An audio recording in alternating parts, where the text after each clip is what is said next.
अस्सलाम वालेकुम दोस्तों, आज की इस वीडियो में हम first year biology chapter number 2 के एक टॉपिक को डिस्कस करने जा रहे हैं जिसका नाम है लिपिड। तो इस लेक्चर को शुरू करने से पहले एज यूजुअल आपको बताते चलें कि ये लेक्चर डॉक्टर लियसगढ़ की तरफ से डिलीवर किया जा रहा है और ये हमारे YouTube channel Sindh board teaching पर अपलोड किया गया है। अगर आपने अब तक हमारे इस चैनल को सब्सक्राइब नहीं किया तो काइंडली आज ही आप हमारे इस चैनल को सब्सक्राइब करें और साथ ही साथ बेल आइकन को लाजमी क्लिक करें ताकि हमारी अपलोड करदा तमाम वीडियोस की नोटिफिकेशन आपको रिसीव हो सके। और अगर लेक्चर पसंद आए तो इस लेक्चर को शेयर, लाइक और कमेंट करना मत भूलिएगा। तो आइए हम स्टार्ट करते हैं, डेफिनेशन की बात करते हैं। The organic compound which are insoluble in water but soluble in organic solvent. They contain carbon, hydrogen and oxygen, but the ratio of oxygen is very less as compared to carbohydrates. तो हमने कहा वो organic compound, हमें मालूम है ना organic compound के लिए कार्बन का होना जरूरी है। वो ऑर्गेनिक कंपाउंड विच जो पानी के अंदर इनसॉल्युबल हो, जैसे अगर मैं तेल को पानी में मिक्स करना चाहूं, मैं एक गिलास पानी लूं, उसमें एक चम्मच जो है वो ऑयल को शामिल कर दूं और मैं ऑयल को कितना भी मिक्स करने की कोशिश करूंगा, तेल जो होगा वो पानी के साथ मिक्स नहीं होगा, वो पानी के अंदर क्या है, इनसॉल्युबल है। तो हमने कहा वो ऑर्गेनिक कंपाउंड जो क्या हो, पानी के अंदर इनसॉल्युबल हो, which are insoluble in water, जो कि पानी के अंदर इनसॉल्युबल हो but soluble in organic solvent. लेकिन सॉल्युबल हो किसमें, सॉल्युबल हो ऑर्गेनिक सॉल्वेंट में। ऑर्गेनिक सॉल्वेंट का मतलब अगर मैं बात की जाए पेट्रोल, अगर तेल को मैं पेट्रोल में डाल दूं तो तेल जो होगा वो सॉल्युबल हो जाएगा। इसी तरीके से अल्कोहल, तो ऑर्गेनिक सॉल्वेंट जितने भी हैं, पेट्रोल हो गया, अल्कोहल हो गया, ईथर हो गया, एसीटोन हो गया, ये जितनी भी चीजें हैं इसके अंदर ये क्या हो जाते हैं, सॉल्युबल हो जाते हैं, पानी के अंदर सॉल्युबल नहीं होते। और केमिकल पॉइंट ऑफ व्यू से अगर हम देखते हैं तो इनके पास कार्बन होता है, हाइड्रोजन होता है, ऑक्सीजन होता है, कार्बोहाइड्रेट की तरह। कार्बोहाइड्रेट में भी यही था ना, कार्बन हाइड्रोजन ऑक्सीजन, इनके पास भी यही है, कार्बन हाइड्रोजन ऑक्सीजन। लेकिन यहां कह रहा है but the ratio of oxygen is very less as compare to carbohydrates. लेकिन जो ऑक्सीजन का जो रेशियो होगा वो कार्बोहाइड्रेट के मुकाबले में क्या होगा, बहुत ही कम होगा।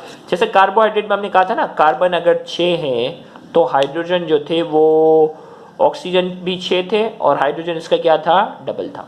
यानी ये रेशियो मेंटेन था, ये जो रेशियो था H2O का रेशियो जो था वो मेंटेन था। जबकि यहाँ ऐसा नहीं है, यहाँ क्या होगा, अगर कार्बन मिसाल के तौर पर 110 है, हाइड्रोजन यहाँ जो है वो मिसाल के तौर पर 200 है, तो ऑक्सीजन यहाँ कितने होंगे, 6 या 7। ये H2O वाला रेशियो नहीं होगा। ऑक्सीजन का जो रेशियो होगा, क्योंकि कार्बोहाइड्रेट के अंदर यही था ना, H2O का रेशियो जो था वो ज्यादातर मेंटेन था। जबकि लिपिड में ऐसा नहीं है, ऑक्सीजन का जो रेशियो होगा वो कार्बोहाइड्रेट की कंपैरिजन में क्या होगा, बहुत ही कम होगा। क्योंकि अगर ये 200 होते तो ऑक्सीजन को 100 होना चाहिए था, 100 ऑक्सीजन होनी चाहिए, लेकिन 100 के बजाय कितने हैं, ये 100 के बजाय जो है ये सिर्फ यहाँ 7 है। तो हमने कहा कि इनके पास कार्बन, हाइड्रोजन और ऑक्सीजन है कार्बोहाइड्रेट की तरह, but the ratio of oxygen is very less as compare to carbohydrate. लेकिन जो ऑक्सीजन का जो रेशियो है वो कार्बोहाइड्रेट के मुकाबले में क्या होता है, बहुत ही कम होता है। तो लिपिड की हमने इन शॉर्ट बात की कि ये वो ऑर्गेनिक सॉल्वेंट है जो पानी के अंदर सॉल्युबल नहीं होंगे, ऑर्गेनिक सॉल्वेंट के अंदर सॉल्युबल हो जाएंगे। इनके पास कार्बन होगा, हाइड्रोजन होगा, ऑक्सीजन होगा, लेकिन ऑक्सीजन का जो रेशियो होगा वो कार्बोहाइड्रेट के मुकाबले में क्या होगा, बहुत ही कम होगा। अब लिपिड्स को हम 4 हिस्सों में क्लासिफाई करते हैं। Lipids are classified into following 4 groups. 4 groups के अंदर जाकर लिपिड को हम क्लासिफाई करते हैं। सबसे पहला है ट्राईएसाइल ग्लाइसरॉल, दूसरा है फॉस्फोलिपिड, तीसरा वैक्सेस और चौथा है टर्पिनोइड्स। वन बाय वन हम इन तमाम को डिस्कस करने जाएंगे, जिसमें सबसे पहले हम कोशिश करते हैं आज की इस वीडियो में ट्राईएसाइल ग्लाइसरॉल को हम मुकम्मल करते हैं। अगली वीडियो जो होगी इस लेक्चर की, उसमें फॉस्फोलिपिड और वैक्सेस को डिस्कस कर लेंगे और फिर तीसरी वीडियो जो इस टॉपिक की होगी उसमें टर्पिनोइड्स को हम बाकायदा डिटेल में डिस्कस करेंगे। तो आइए हम इस वीडियो में ट्राईएसाइल ग्लाइसरॉल की हम बात करते हैं। The ester of 3 fatty acid with 1 molecule of glycerol is known as triacyl glycerol, या इसे असाइल ग्लाइसरॉल भी कहते हैं। अब यहाँ जो वर्ड यूज हुआ ना, यहाँ जो ये वर्ड यूज हुआ है वो यूज हुआ है ईस्टर का। याद रखिएगा, ईस्टर की वैसे डिटेल तो आप ऑर्गेनिक केमिस्ट्री में पढ़ोगे, इंशाल्लाह मैं ही ऑर्गेनिक केमिस्ट्री में आपको डिटेल में बताऊंगा, लेकिन ईस्टर के बारे में मैं आपको बताने जा रहा हूं। जब भी अल्कोहल और कार्बोक्सिलिक एसिड, जब भी अल्कोहल और कार्बोक्सिलिक एसिड आपस में जुड़ते हैं तो जो भी कंपाउंड बनता है उसे कहते हैं ईस्टर। अब ईस्टर की जो स्मेल होती है ना, वो फ्रूटी स्मेल होती है। अल्लाह ताला ने हर फल के अंदर कोई ना कोई ईस्टर रखा हुआ है, जिसकी वजह से उस फल की एक अलग सी महक है। तो हमने कहा ईस्टर की जो स्मेल होती है वो फ्रूटी होती है। तो हमने कहा जब भी अल्कोहल और कार्बोक्सिलिक एसिड आपस में जुड़ता है, अल्कोहल और कार्बोक्सिलिक एसिड जब आपस में जुड़ते हैं तो बनता है ईस्टर, जिसकी स्मेल होती है फ्रूटी। तो अब यहां जो वर्ड यूज हो रहा है ना, यहां वर्ड यूज हो रहा है the ester of 3 fatty acid with 1 molecule of glycerol is known as triacylglycerol ग्लिसरॉल। यहां वर्ड यूज हुआ है ईस्टर का। इसका मतलब इसमें एक जो होगा वो लाजमी अल्कोहल होगा और दूसरा जो है वो कार्बोक्सिलिक एसिड का होना जरूरी है। तो कार्बोक्सिलिक एसिड हमारे पास क्या है? Fatty acid. फैटी एसिड हमारे पास जो है वो कार्बोक्सिलिक एसिड की एग्जांपल है और ग्लाइसरॉल जो है ये अल्कोहल की एग्जांपल है। तो इसका मतलब जो है जब भी 3 फैटी एसिड एक मॉलिक्यूल ग्लाइसरॉल के साथ जुड़ जाती है, जब भी 3 फैटी एसिड के मॉलिक्यूल जब भी ग्लाइसरॉल के एक मॉलिक्यूल के साथ जुड़ जाती हैं, जो भी कंपाउंड बनता है उसे हम कहते हैं ट्राई असाइल ग्लाइसरॉल। ग्लाइसरॉल तो ये अपनी जगह, असाइल का वर्ड फैटी एसिड के लिए यूज हो रहा है और ट्राई का मतलब 3। तो ट्राई असाइल ग्लाइसरॉल मतलब 3 फैटी एसिड एक ग्लाइसरॉल के साथ जुड़ती हैं, जो भी ईस्टर बनता है उसे हम कहते हैं ट्राई असाइल ग्लाइसरॉल, उसे हम कहते हैं ट्राई असाइल ग्लाइसरॉल। या सिंपल अगर लिखा हुआ असाइल ग्लाइसरॉल तो भी समझ जाना इसी की बात हो रही है। अब ये ट्राई असाइल ग्लाइसरॉल जो है इसकी 2 टाइप्स हैं। There are 2 types of triacyl glycerol. पहली टाइप कहलाती है सैचुरेटेड ट्राई असाइल ग्लाइसरॉल, दूसरी कहलाती है अनसैचुरेटेड ट्राई असाइल ग्लाइसरॉल।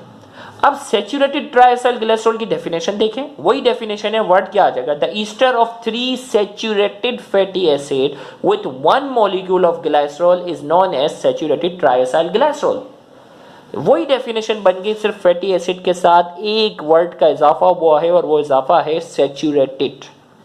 तो हमने कहा कि भाई 3 फैटी एसिड एक ग्लाइसरॉल के मॉलिक्यूल के साथ जो जुड़ रही थी वो ट्राइएसाइल ग्लाइसरॉल बन रहा था, लेकिन यहां वर्ड आ गया कि 3 सैचुरेटेड फैटी एसिड एक ग्लाइसरॉल के साथ जो जुड़ेंगी तो जो भी ईस्टर बनता है वो कहलाता है सैचुरेटेड ट्राइएसाइल ग्लाइसरॉल। अब यहां हमें समझना होगा सैचुरेटेड फैटी एसिड से क्या मतलब। भाई सैचुरेटेड फैटी एसिड जो है ना, ये बेसिकली जो होती हैं long chain of carboxylic acid molecule. Carboxylic acid की लंबी लंबी चेनें होती हैं जिन्हें हमने फैटी एसिड का जो है वो नाम दिया है, ये बड़े से मॉलिक्यूल होते हैं। तो अब यहां इसमें क्या होता है, देखो भाई सैचुरेटेड का मतलब है भाई एक कार्बन जो होता है ना 4 बॉन्ड बनाता है। गौर से सुनिएगा, एक कार्बन जो है वो 4 बॉन्ड बनाता है। चले भाई ये आ गया मिसाल के तौर पर, अगर सारे के सारे अगर सिंगल बॉन्ड है, गौर से सुनिएगा, सारे के सारे अगर सिंगल कोवेलेंट बॉन्ड है तो ये कहलाता है सैचुरेटेड। क्योंकि एक कार्बन जो होता है वो 4 बॉन्ड बनाता है ना, 1 2 3 4, सारे के सारे सिंगल हैं, लिहाजा मजीद इसमें कोई चीज ऐड होने की गुंजाइश नहीं है। लेकिन अगर कार्बन डबल बॉन्ड तब बनाता है जब इसके पास किसी चीज की कमी होती है। कार्बन जो है डबल बॉन्ड तब बनाता है जब इसके पास किसी चीज की क्या होती है, कमी होती है।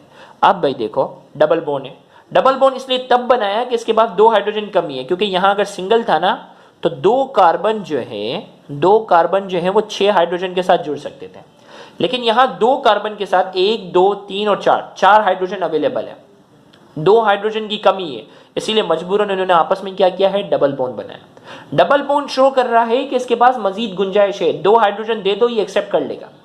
डबल बॉन्ड शो कर रहा है कि अगर इसे 2 हाइड्रोजन दे दो ये क्या कर लेगा, एक्सेप्ट कर लेगा।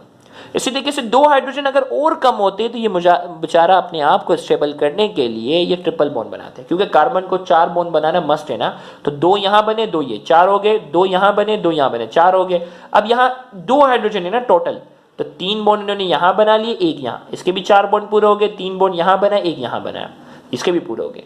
ट्रिपल बॉन्ड शो कर रहा है कि इसके पास हाइड्रोजन की कमी है, मजीद 2 हाइड्रोजन दे दो तो डबल कर लेगा, 2 और दे दोगे तो सिंगल कर लेगा। तो सारे के सारे अगर सिंगल हो, सारे के सारे अगर सिंगल कोवेलेंट बॉन्ड हो, ये निशानी है सैचुरेटेड की। और जब भी डबल और ट्रिपल बॉन्ड किसी कंपाउंड के अंदर पाया जाए तो वो कहलाता है अनसैचुरेटेड, मतलब इसमें मजीद गुंजाइश है, मजीद हम चीजें दाखिल कर सकते हैं। तो सैचुरेटेड ट्राइएसाइल ग्लिसरॉल की अगर हम बात करते हैं, the ester of 3 fatty acid with 1 molecule of glycerol. 3 fatty acid की अगर हम बात करते हैं, 3 फैटी एसिड कौन सी हो, सैचुरेटेड हो, जो ग्लिसरॉल के साथ जुड़ जाए। अब सैचुरेटेड फैटी एसिड क्या होंगे, जिसमें कोई डबल और ट्रिपल बॉन्ड ना हो। सैचुरेटेड फैटी एसिड वो फैटी एसिड होंगी जिसमें डबल और ट्रिपल बॉन्ड नहीं होगा। जब वो ग्लिसरॉल के साथ अगर जुड़ जाती हैं, उस वक्त जो भी ट्राइएसाइल ग्लिसरॉल बनता है वो कहलाता है सैचुरेटेड ट्राइएसाइल ग्लिसरॉल। अब हमारे पास जो है इसकी प्रॉपर्टीज की हम बात करते हैं। The properties of saturated ट्राइएसाइल glycerol are following. अब इसकी क्या प्रॉपर्टीज हैं, they are solid at room temperature. ये रूम टेम्परेचर पे क्या होती हैं, सॉलिड होते हैं। They are obtain from animal source. जानवरों में जो चर्बी निकलती है ना, वो सैचुरेटेड ट्राइएसाइल ग्लिसरॉल है, और चर्बी क्या होती है, रूम टेम्परेचर पर सॉलिड होती है। They are commonly known as fat. ऐसे कॉमनली हम क्या कहते हैं, फैट कहते हैं, चिकनाहट की बात करते हैं। तो यहां हम बात करने जा रहे हैं, they are obtain from animal source. Saturated ट्राइएसाइल ग्लिसरॉल जो है ज्यादातर एनिमल सोर्सेज से हासिल होते हैं, सिवाय कोकोनट ऑयल के। कोकोनट ऑयल जो है वो सैचुरेटेड ट्राइएसाइल ग्लिसरॉल है, जिसकी वजह से सर्दियों में वो क्या हो जाता है, जम जाता है। रूम टेम्परेचर का मतलब 20 डिग्री सेंटीग्रेड की हम बात करेंगे। 20 डिग्री सेंटीग्रेड पर ये क्या होते हैं, सॉलिड होते हैं। अब अनसैचुरेटेड, खुद ब खुद हमें आइडिया हो गया, the ester of 3 unsaturated, saturated की जगह अनसैचुरेटेड कर दो, unsaturated fatty acid with 1 molecule of glycerol is known as unsaturated, are known as कर लो, आर नोन एज अनसैचुरेटेड ट्राइएसाइल ग्लिसरॉल। उन्हें हम कहते हैं अनसैचुरेटेड ट्राइएसाइल ग्लिसरॉल। अब अनसैचुरेटेड फैटी एसिड का मतलब क्या होगा, जिसमें डबल और ट्रिपल कोवलेंट बॉन्ड पाए जाएंगे। प्रॉपर्टीज की हम बात करते हैं, the properties of unsaturated ट्राइएसाइल glycerol are following. They are liquid at room temperature. Room temperature पे क्या होते हैं, ये लिक्विड होते हैं, जैसे खाने बनाने का जो तेल होता है ना, वो होता है। They are obtain from plant sources. ये ज्यादातर जो है वो प्लांट सोर्सेज से हासिल होते हैं, सिवाय कोकोनट ऑयल के। They are commonly known as oil. इन्हें हम आम तौर पर सादा जबान में क्या कहते हैं, ऑयल भी कहते हैं। तो यहां जाकर हमारे पास जो है ये लेक्चर मुकम्मल हुआ। अगर आपको हमारा ये लेक्चर पसंद आया है तो इस लेक्चर को ज़्यादा से ज़्यादा शेयर करके अपना हक अदा करें।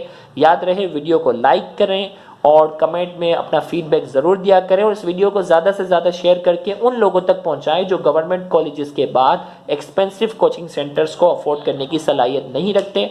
याद रहे, आपका इन वीडियोज़ को ज़्यादा से ज़्यादा शेयर करना, उन तक पहुँचाना आपके लिए सदका जारिया बन सकता है। Thank you very much. अल्लाह हाफ़िज़।